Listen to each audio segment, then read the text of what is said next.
Hello, my name is Sarkis Daglian. My name is Chris Price. Hi, my name is Gary Arzmanyan, and today I'm going to let OIT ask me anything about AI. And ZotGPT. So what's the difference between Microsoft CoPilot Chat, Google Gemini, and ZotGPT Chat? These are all services that we offer the campus. We're offering them all because they give you slightly different capability. Different models exceed better at different things based off the data they're trained and how they're trained. ZotGPT Chat is the best one. That's the difference. Now, I guess I'll start with CoPilot. It'll do a few extra things, like it'll be able to search Bing. So you'll be able to do internet searches with it. So that's pretty nice. I think it also generates images as well. CoPilot and Gemini both do offer image generation. So if you want to draw something, right now ZotGPT Chat does not do that. But the caveat is you must make sure you log in first using your UCI credentials. That's the only way that we can hold Microsoft accountable to the data that you input. The main thing that it doesn't have is it doesn't have the conversation history, right? It doesn't have, when you sign in every time, it's not going to have that memory of picking up where your conversation left off and going back to a chat thread that you've been building on over the course of a few weeks of additional questions. Now, in my personal ZotGPT account, I have numerous threads of different specific topics related to things that I've been, over the last few weeks, just compiling more and more questions. And as I add more questions, ZotGPT Chat is able to have a larger context and give better answers. Something like CoPilot Chat is more in the moment in a reference to a certain thing you might have or a certain document. Google Gemini offers their model. It'll do many of the same things, right? You'll upload PDFs, you can talk about a PDF, it'll do Google internet searches. The major downside to Google Gemini is that your data is not protected, right? It does not protect your information as much as our Microsoft partners, at least right now. You're really limited to the amount of stuff that you could really upload to that. We only allow P1, P2 data for Google Gemini. Of the three, if you have something that's very sensitive and something you absolutely want to protect, I'd opt for using ZotGPT Chat. ZotGPT Chat, on the other hand, of course, data is 100% secure. Safe. You're able to have a long conversation history, always get the latest models. When you interact with ZotGPT Chat, you have the full context. We don't rate limit you. So really, you can take that tool to lengths that no other tool offers you, even with the same model equivalent. There's a really big comprehensive table on that webpage that shows you what the feature sets are for each. We really need to update the website. There's some huge benefits to ZotGPT Chat that you won't find in any platform. What features and capabilities are available with ZotGPT Chat? Okay, take two. What features and capabilities are available with ZotGPT Chat?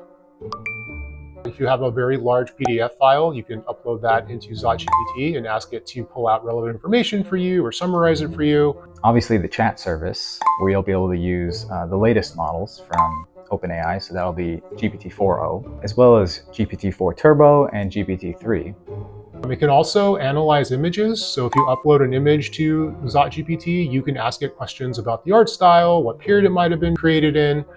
And so it has some imaging capabilities. What we haven't done is provided image generation directly on the ZotGPT platform. We have another partner, Microsoft CoPilot, that offers that. You can use it on your mobile device. You can actually have a conversation to and from ZotGPT as you're walking around. You can hold down the microphone button and speak in your prompt, and ZotGPT will also talk back to you.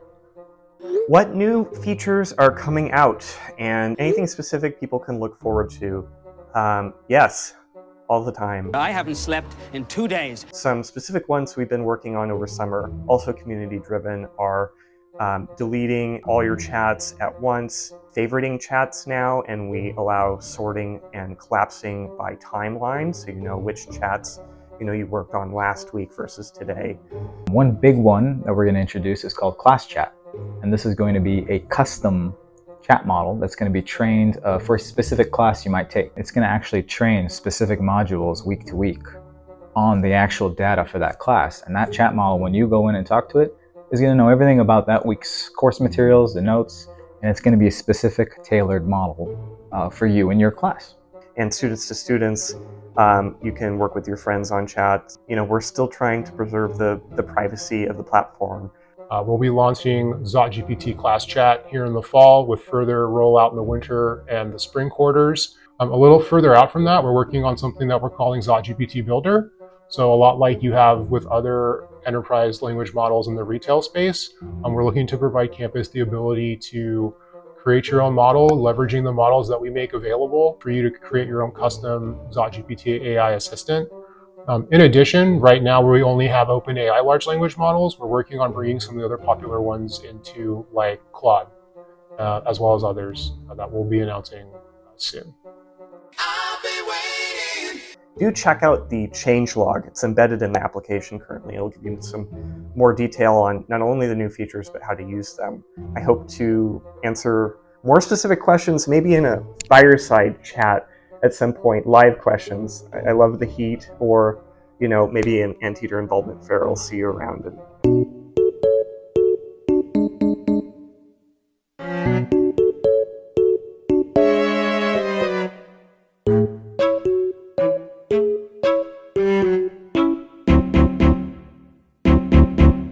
So I have an issue with ZotGPT. Who should I contact? The answer is OIT at uci.edu. That'll get routed to the AI team. Relatively quickly, somebody should be able to follow up with that and get you the help that you need.